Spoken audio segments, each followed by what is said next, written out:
Welcome back to another double pump video. The last season came to an end with a big volcanic bang this week, officially bringing in Fortnite Season 9. The volcano has forever changed some locations on the map. From the ashes, Neo Tilted rises, as well as new attractions like Peely's Banana Stand and Nugget Hut. Getting around the map has become even more streamlined. Traverse areas by flying in and out of the new Slipstream wind transportation system. Use the new air vents to quickly navigate from building to building. Take a glide over the new mega mall to do some shopping before the storm hits. This season is looking very futuristic. A new season also means brand new battle passes. Over 100 new exclusive rewards are available to unlock, and it still costs the same 950 V-Bucks. With the battle pass, you'll get the Centennial outfit and Rock's progressive outfit instantly. As you level up your battle pass, you unlock new rewards like new dual pickaxes, a Robo Kitty, flying disc toys and more. And at tier 100, you unlock a battle tested progressive outfit, Vendetta. So in this video, we'll be going over the week 1 challenges and how to complete them so you can get that tier 100 skin.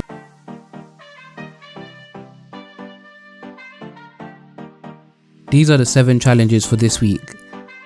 Challenge 1 is to search chests at Lucky Landing or Loot Lake. Challenge 2, pick up legendary items in 5 different matches.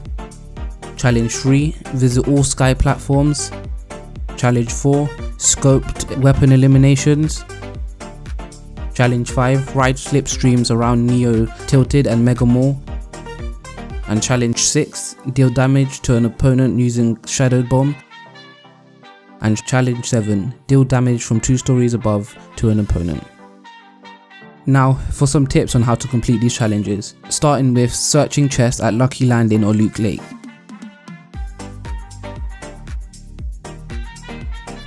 You need to search a total of 7 chests for this challenge. It shouldn't be too hard at either location. However, both of these locations have been changed quite a bit, but either way they're both easier to complete. You should do solo mode or solo squads to do this challenge. If you choose to hit Lucky Landing, head for the large building outside the walls. There are usually 3 chests up there and people don't frequent it too often. Other than that, the easiest way to keep doing these challenges is to keep playing matches and to wait for the second heat to die down. And if you choose Loot Lake, it will be far more popular, so I advise against it. The best landing spot would be Lucky Landing, where you'll likely have the most success finding chests. Challenge 2, picking up legendary items in 5 matches.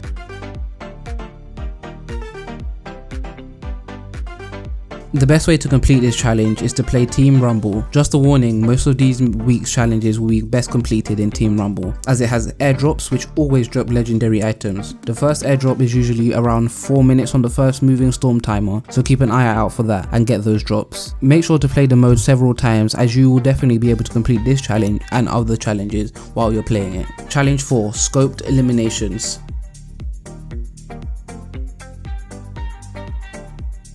For this challenge, land nice and far away in a Team Rumble mode and loot up some scope weapons. Sniper rifles would be my preference, but anything with a scope on it will do. Hang back and pick off your victims pretty easily, especially in such a chaotic mode like Team Rumble. Challenge 5, ride Slipstream.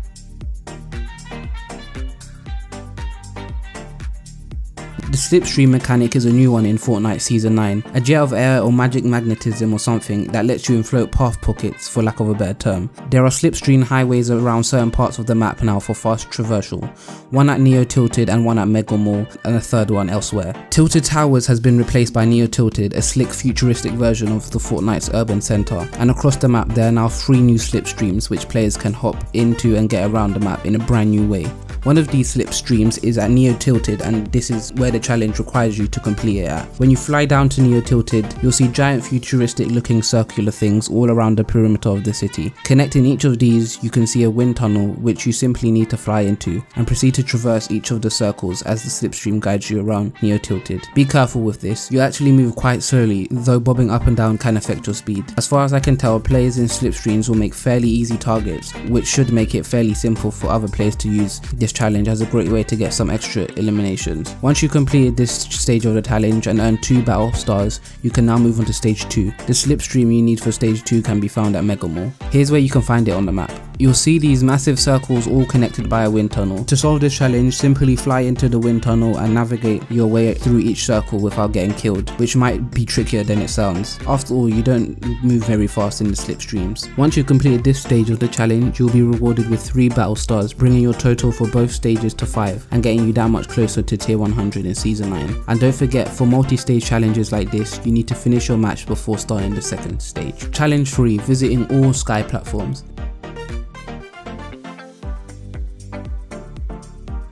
These newly added sky platforms are clearly going to be the pirate camps or expedition outposts of this season. Temporary structures that have to do with the theme of the season. Unlike those other ones, you can see them pretty clearly from almost anywhere on the Fortnite map. At least a couple of them from wherever you're standing, given that you're floating. They are spread out roughly equally around the middle chunk of the map. But if they are floating, how do you get to them? You can land on them, which might be the easiest, or you can build up to them, which is definitely the hardest. Or you can follow the new slipstreams up towards it, which is probably how Fortnite wants you to do it. Once you reach the platform, they have a decent amount of weapons and items, probably a chest or 2 for you to discover, so they don't make for a bad loot spot either. You cannot hack through the floor of the sky platform, destroying them for people who want to land there later, but you can break down the metal structure on the top floor. Be on the lookout for other people landing there to try and complete this challenge too. I assume later this season we're going to see things like get eliminations at the sky platform or visit 3 sky platforms in one match, because that's what Epic does with these spots, as we've seen from seasons before.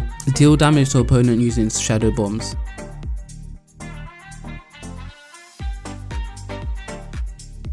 This challenge must be completed 10 seconds after a shadow bomb has been used. 10 seconds is a pretty long time in the world of Fortnite, so I wouldn't worry too much about that. The real key is to get a shadow bomb and not to freak out when you use it. Load up Team Rumble and land somewhere nice and far away. Loot everything you can and then grab a shadow bomb. Your weapon of choice here should be a shotgun or an equally powerful close range weapon. The shadow bomb will help you get close, so you might as well use a close range weapon. It shouldn't be too difficult, but if your opponent is knowledgeable, they will know you've used one of these and likely build up and prevent you from getting to them. Since it's Team Rumble, you can also try get some legendary drops at the same time too. Challenge 7, deal damage to opponents 3 stories high.